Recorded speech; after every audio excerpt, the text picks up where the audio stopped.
Ya, di pertemuan kali ini kita masih melanjutkan mengenai chapter 1 mengenai introduction ya. Di chapter 1 kemarin itu kita sudah membahas mengenai professional software development.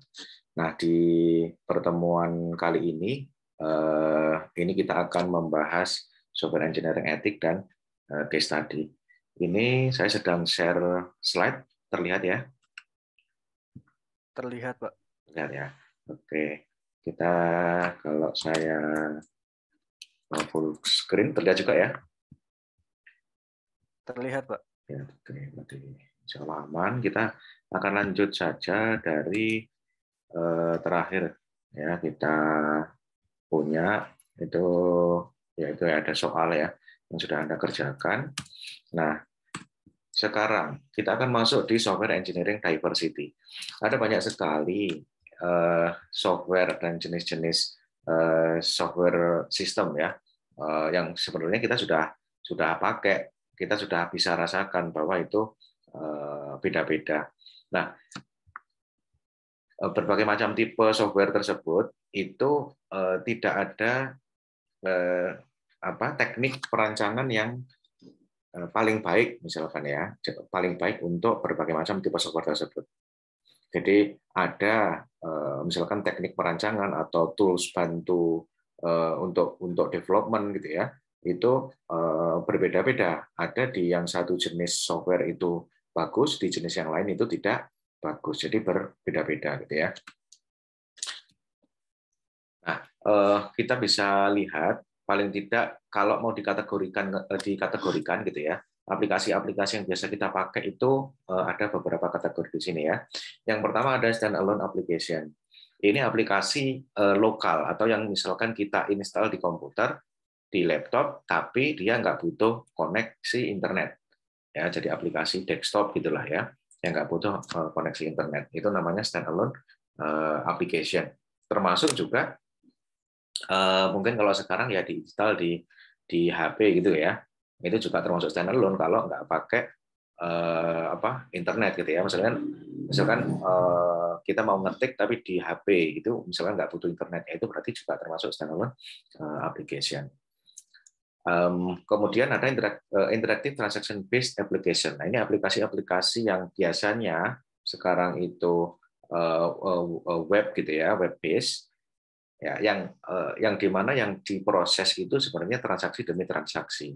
Contoh misalkan kalau di sini contohkan e-commerce application, itu kan kalau kita membeli suatu barang, misalkan kita masukkan barang ke check out gitu saja ya, misalkan kita lakukan check out ke keranjang, itu kita memproses check out itu disebut satu transaksi kita pemesanan.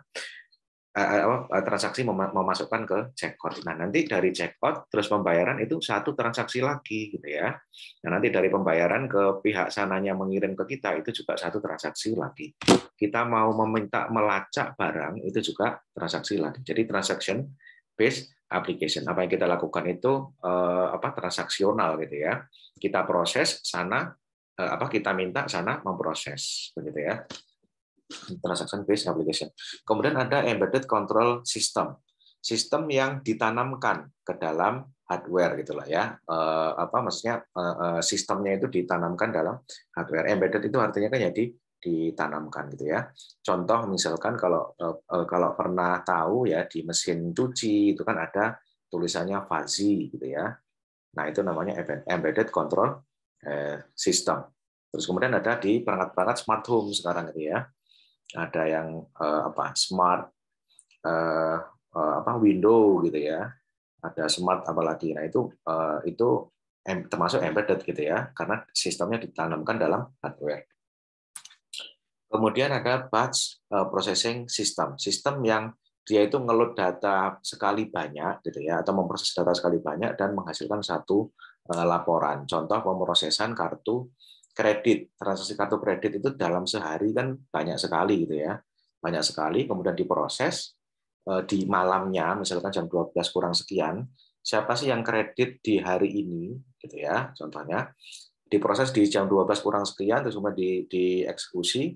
Nah, nanti sesaat kemudian itu menghasilkan ini ya, maksudnya kredit atau catatan kredit di masing-masing akun, ya masing-masing akun.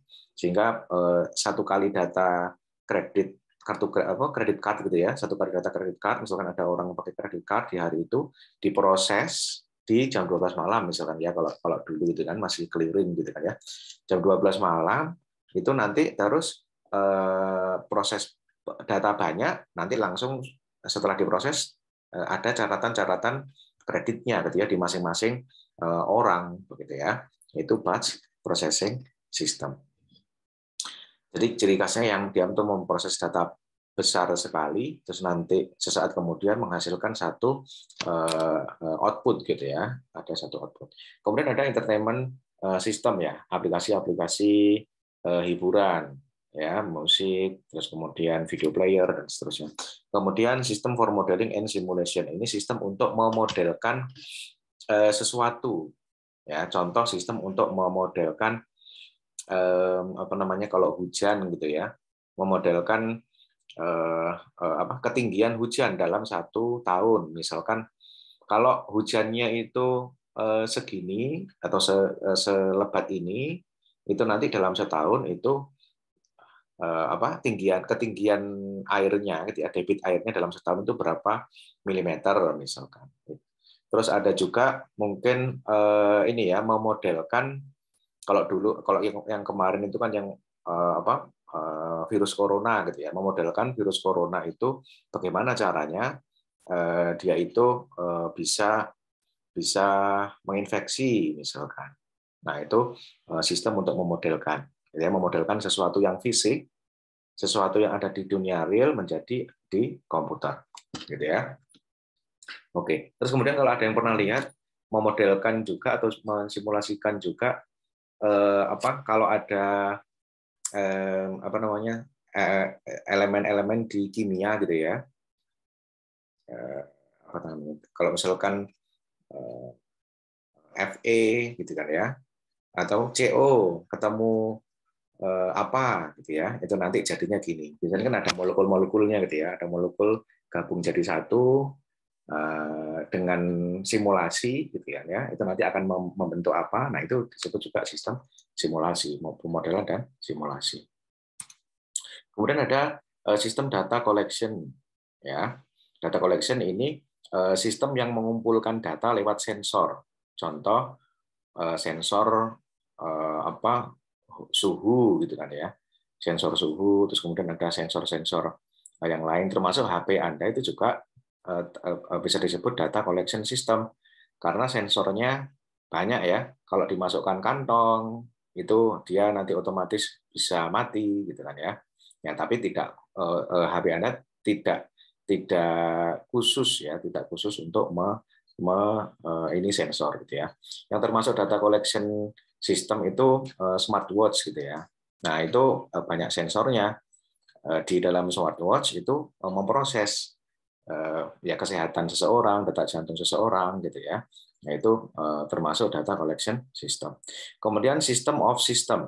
Ini sistem di dalam sistem. Contohnya seperti aplikasi ERP kalau pernah tahu ya. Aplikasi Enterprise Resource Planning. Aplikasi ERP itu kan satu aplikasi, tapi di dalamnya nanti ada berbagai macam aplikasi. Ya, contoh itu ada SCM, Supply Chain Management. Ada juga CRM, Customer Relationship Management. Jadi ada banyak sekali aplikasi yang ada di dalam aplikasi ERP gitu ya, Enterprise Resource Planning. Itu system of system. Sistem yang terdiri dari banyak sistem yang lain yang kecil-kecil gitu ya. Oke. Kemudian ya, software engineering fundamental. Jadi ada dasar-dasar software gitu ya, yang dia itu bisa diterapkan pada seluruh tipe software sistem yang kita sebutkan tadi. Gitu ya. Jadi enggak terbatas pada satu jenis saja gitu ya. Pada umumnya bisa diterapkan. Oke. Yang pertama, fundamental dari software engineering. Sistem ini harus dikembangkan using a managed and understood development process. Dia pakai proses pengembangan yang dikendalikan dan juga dipahami gitu ya oleh seluruh elemen pengembang gitu ya. Nah, prosesnya pasti nanti ada sedikit perbedaan antara tipe-tipe software, tapi umumnya seluruh pengembangan tipe apapun software itu dikembangkannya ya pakai development proses atau pakai software development proses atau pakai metode gitu ya, tidak asal, tidak trial and error. Kemudian dependability dan performance ini yang penting gitu ya dalam seluruh tipe sistem. Jadi kalau dari aspek kemarin ya itu dependability dan performance suatu aplikasi itu ya sangat penting gitu ya. Dia bisa diandalkan dan performance-nya itu dia enggak terlalu butuh banyak resource begitu ya. Oke. Kemudian memahami dan juga mengelola spesifikasi kebutuhan dari perangkat lunak itu penting. Jadi bagaimana mendefinisikan spesifikasi kebutuhan. Spesifikasi kebutuhan itu kalau mau ditulis sistem itu bisanya apa ya. Sistem itu harus bisa melakukan apa, melakukan fungsi apa. Itu spesifikasi kebutuhan. Nah, untuk bisa merumuskan software specification itu dan mengelolanya itu sangat penting dalam pengembangan perangkat lunak gitu ya. Perangkat lunak jenis apapun. Ya, jadi software specification-nya akan sangat penting untuk dibuat. Kemudian jika memungkinkan itu ya Anda nggak masalah, malah bahkan sangat menguntungkan ya menggunakan aplikasi yang dulu pernah dibuat gitu ya untuk nanti dikembangkan sedikit dan jadi software yang baru. Nah, itu fundamental dalam software yang bisa diterapkan dalam berbagai macam aplikasi. Kemudian, nah sekarang Internet Software Engineering. Sekarang sudah software itu bentuknya sudah semuanya maksudnya banyak yang web based ya. Sudah nggak terlalu harus yang standalone, harus install gitu ya. Semuanya bisa ada versi web based-nya. Ya.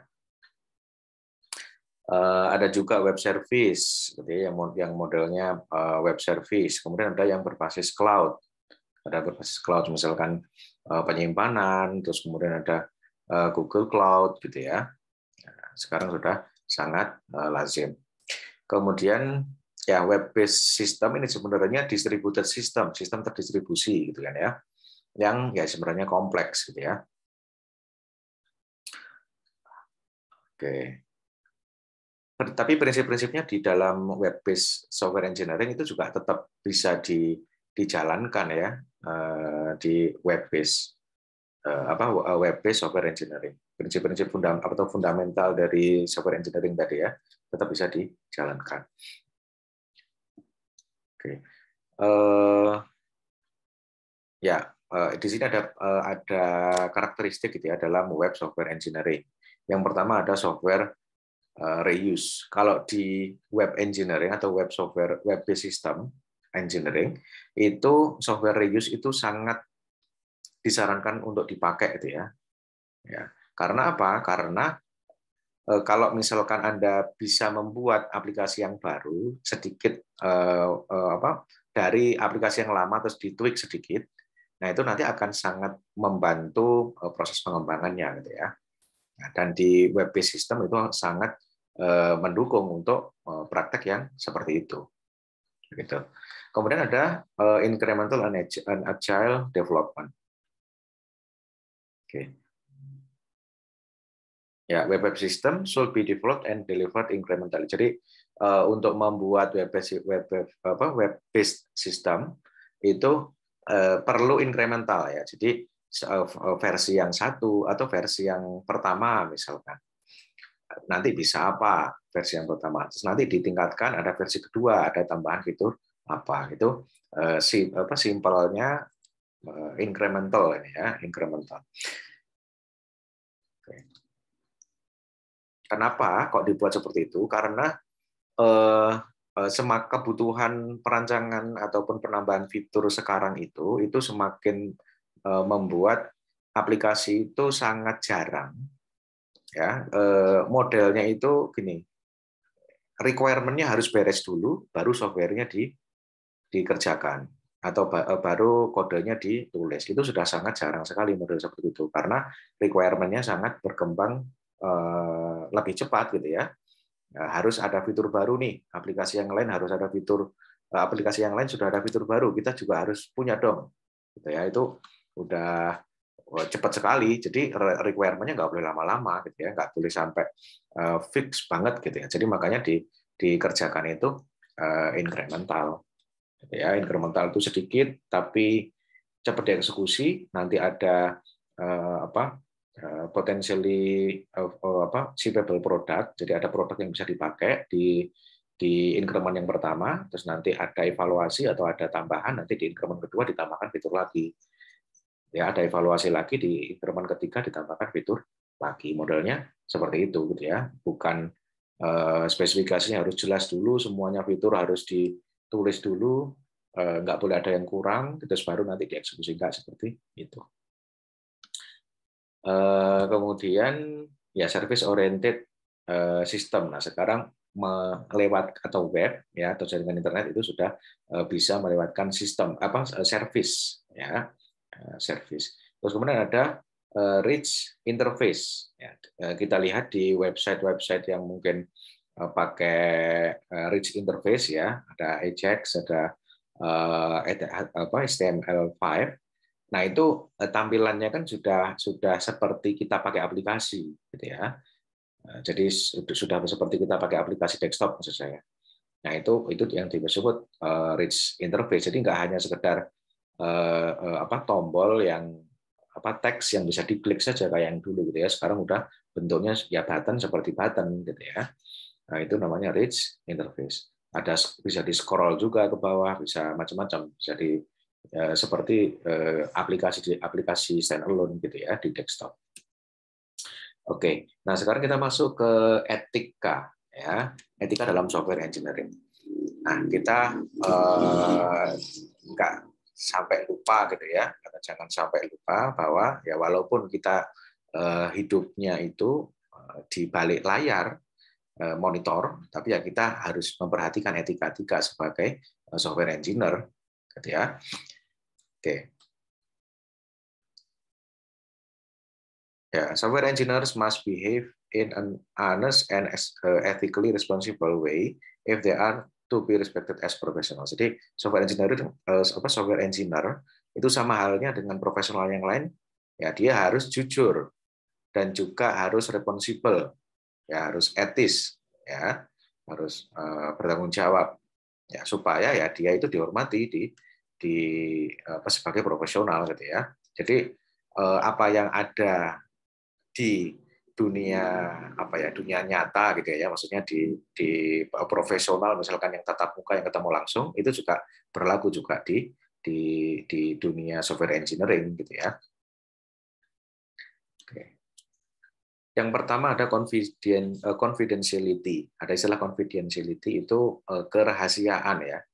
Kerap kali kalau misalkan kita menggali kebutuhan kepada pengguna, itu banyak sekali pasti data yang disebutkan ke kita, yang diserahkan ke kita. Nah, itu data itu nggak boleh disebar. Ya, hanya bisa dipakai di proyek itu saja. Gitu ya. Kemudian yang kedua ada competence. Competence itu developer itu sebaiknya jujur. Tingkatan yang dia mampu atau level kompetensi yang dia mampu itu jangan dilebih-lebihkan gitu ya. Kalau misalkan dia mampunya bikin ini itu ya jangan dilebih-lebihkan gitu ya. Ya diceritakan saja apa yang dia sudah pernah buat misalkan, yang dia sudah mampu gitu ya. Kemudian ada intellectual property rights. Ada hak kekayaan intelektual gitu ya. Contoh misalkan kalau ada musik, ada paten gitu yang ada copyright-nya misalkan ya, itu ya kita nggak boleh pakai bebas gitu ya, kita tinggal copy, kita tinggal pakai. Itu tidak boleh, kita juga harus menghormati ya intellectual property rights. Kemudian ada computer misuse, kita juga nggak bisa asal pakai komputer klien kita gitu kan ya. Misalkan komputernya dikasih gitu kan ya, aksesnya semuanya dikasih supaya bisa mau kita bangun sistemnya atau mau kita perbaiki misalkan ya. Nah, kita ini nggak boleh pakai komputer itu untuk misalkan main ngegame gitu kan ya. Kalau yang ringan gitu ya, maksudnya yang sederhana gitu ya. Itu sebenarnya sudah nggak etis ya main game tapi di komputer orang yang sedang ada urusan kerjasama atau bisnis dengan kita gitu ya. Nggak boleh, atau malah bahkan ya pelanggaran serius gitu ya, menyebarkan virus di situ. Gitu. Kemudian, nah SAM atau IEEE ini sudah ada membuat code of ethic ya, etika untuk software engineer gitu ya. Nah ini ada listnya, nanti slide-nya ini saya bagi, bisa dibaca ya. Jadi intinya etik itu bukan area yang ada di luring atau di offline saja, tapi di online yang kita sekarang pengembangan itu kan banyak online, itu juga ada etikanya gitu ya, ada etikanya. Oke, kemudian itu tadi bagian yang software engineering ethics ya, jadi etika-etika dalam software engineering. Tadi ada confidentiality ya, terus kemudian ada kompetens, ya, kompetensinya seberapa gitu ya. Terus kemudian ada jangan sampai memakai komputer klien untuk selain ya yang kaitan dengan kerjasama tersebut. Oke, kemudian kita sekarang masuk ke case study ya. Bagaimana sih software model atau software development model yang kita sebut tadi gitu ya. Untuk mengembangkan perangkat lunak itu bagaimana sih bentuknya? Nah, kita akan masuk di case study, ya. Nah, ini masih ada ethical dilemmas ya. Disagreement in principle with the policies of senior management. Ya, jadi ketidaksetujuan secara prinsip gitu ya dengan senior management. Itu nanti jadi dilema ya. Your employer act in an ethical way and release safety critical system. Jadi pegawai Anda itu nggak ngetes aplikasinya, padahal dia aplikasi jenis safety critical, yang dia itu kalau ada error itu bisa mengakibatkan kerugian, ya baik itu harta ataupun nyawa, gitu ya. Ya, jadi aplikasi tersebut sebenarnya di testing, tapi dia nggak di testing, gitu ya. Nah, itu juga secara etis gitu ya, tidak bagus. Kemudian participation in the development of military weapon system or nuclear system. Nah, jadi kalau misalkan kita memang misalkan kita mampu gitu ya mengembangkan aplikasi untuk militer ataupun untuk nuclear system bahkan gitu ya. Nah, tapi kita kan jadi dilema. Kalau kita mau buatkan itu nanti ya kita ikut andil gitu ya dalam nuklir system atau dalam peperangan atau dalam senjata, itu bisa jadi dilema kita, gitu ya. Oke. Nah, kemudian kita sekarang masuk di case study. Di sini ada 4 case study sebenarnya, tapi nanti saya akan jelaskan beberapa saja. Lainnya nanti bisa dibaca, gitu ya. Jadi di sini akan ditampilkan kerangka ya, kerangka bagaimana sih sebenarnya menggambarkan kebutuhan suatu aplikasi. Ya, kebutuhan itu bisa goal-nya apa, arsitekturnya bagaimana, ya, flow-nya bagaimana, terus kemudian ada fungsi-fungsi utamanya bagaimana, gitu ya. Jadi nanti ada 4 buah sistem yang beberapanya nanti akan saya jelaskan ya. Contoh di sini personal insulin pump. Jadi sistem untuk pompa insulin secara otomatis untuk orang-orang yang menderita diabetes misalkan, gitu ya. Kemudian ada yang kedua mental health case patient management system. Jadi sistem untuk manajemen kesehatan ini ya orang-orang yang mental health, gitu ya, pasien-pasien mental health. Kemudian ada aplikasi weather station, aplikasi cuaca ya, stasiun cuaca ya, pemonitor cuaca. Kemudian ada digital learning environment. Nah, kita akan lihat macam-macam bentuk spesifikasinya itu seperti apa ya. Oke, kita masuk di sini ke insulin pump control system, aplikasi untuk membuat atau untuk menginjeksi insulin secara otomatis gitu ya untuk orang-orang yang diabetes. Ya, di sini kita akan pelajari collect data from a blood sugar sensor and calculate the amount of insulin required to be injected. Jadi dia ada sensornya. Sensor apa? Untuk mengenali blood sugar, gula darah. Kemudian dia akan proses di IC-nya gitu kan ya. Berapa insulin yang dibutuhkan untuk bisa mengontrol gula darah di dalam situ gitu ya. Oke, jadi kalkulasi hitungannya ini berbasis dari blood sugar level yang dari sensor tadi. Ya. Terus kemudian dia akan mengirimkan signal to micro pump ke hardware-nya atau ke alatnya yang dia itu bisa memompa insulin dengan dosis yang tepat sesuai penghitungan tadi gitu ya. Oke. Tapi di sini ada perhatian, safety critical system ini bisa mengakibatkan brain malfunctioning, coma and death. Ya, high blood sugar level may have long-term consequence such as eye and kidney damage. Ya, jadi jangan sampai ini salah karena apa? Safety critical system semacam insulin pump control ini kalau ada salah hitung sedikit, kalau ada nggak berfungsi sebentar saja, itu resikonya bisa nyawa gitu ya, bisa nyawa. Di sini ada tadi deskripsinya gitu ya. Jadi di sini ada deskripsinya, terus kemudian ada arsitekturnya.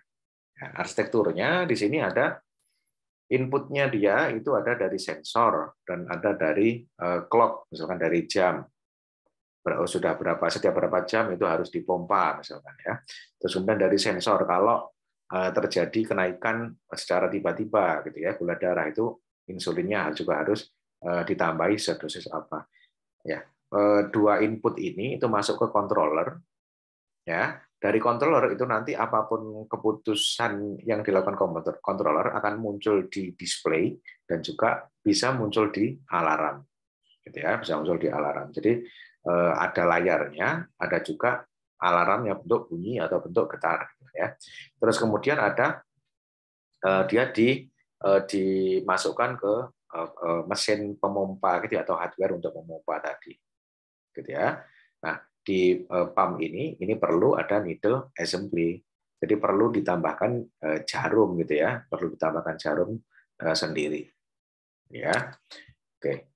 Nah, di sini ada insulin reservoir, kemudian di sini ada power supply. Nah, di sini ada maksudnya di sini arsitektur ya. Jadi arsitektur dari hardware insulin pump system ini seperti ini. Gitu ya. Oke. Terus kemudian activity model. Ya, ini sudah bentuknya alur ya. Ya, jadi di sini start ya. Ada blood sensor. Blood sensor ini melakukan analyze sensor reading gitu ya, menghasilkan level blood sugar ya. Level blood sugarnya itu terus kemudian sistem melakukan compute insulin berapa dosisnya ya, berapa dosisnya insulin. Nah, terus kemudian dia setelah di dosisnya itu ditentukan, dia melakukan compute pump command, dia memerintahkan hardware untuk melakukan pumping dan kemudian dosisnya dicatat ya, dosisnya dicatat untuk dimasuk ke log. Nah, jadi misalkan hari sekian itu dosisnya berapa, hari besoknya dosisnya berapa gitu ya. Kita lanjut ke menginstruksikan untuk memompa, terus kemudian di sini pump data seberapa gitu ya. Terus kemudian di sini kontrol insulin pump dan insulin pump insulinnya dipompakan ke badan misalkan. Gitu ya. Ini adalah activity model. Activity model cirinya adalah alur ya. Cirinya dia adalah alur seperti ini. Oke. Ya. Jadi goal-nya ini ya, goal-nya ataupun deskripsinya dari aplikasi itu ini, terus kemudian arsitekturnya itu ini, kemudian activity modelnya itu yang seperti ini. Ya, terus kemudian requirement atau fungsi utamanya. Fungsi utama dari aplikasi itu ini. The system shall be available to deliver insulin when required. Jadi sistemnya harus bisa memberikan insulin dengan dosis yang tepat pada saat dibutuhkan. Ya.